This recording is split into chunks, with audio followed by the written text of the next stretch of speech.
দিদি, তুই মোবাইলে কি দেখছিস রে? একটু দেখা না আমাকে। আমি যা ইচ্ছু হয় দেখি, তোর কি?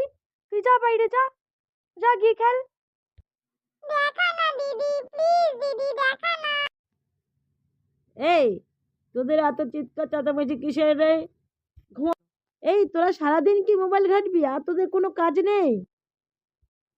দেখো না মা, ভাই আমাকে কতক্ষণ ধরে ডিস্টার্ব করছে, বলো তো ওকে কিছু। এ দিদি, দিদি দে না রে, দে না। মোবাইল দিয়ে সব নষ্ট হয়ে গেছে। যা তোরা বাইরে যা, বাইরে গিয়ে খেল গিয়ে, মোবাইল বাড়িতে রেখে যা। ঠিক আছে মা, ঠিক আছে। বাইরের ওই প্লেগ্রাউন্ডে তাহলে আমি যাচ্ছি। বাচ্চাদের একদম মোবাইল দেবেন না আপনারা। বাচ্চাদের খেলাধুলার দিকে মন দিন। বাচ্চাদেরকে খেলনা দিন এনে, মোবাইল হাতে দেবেন না।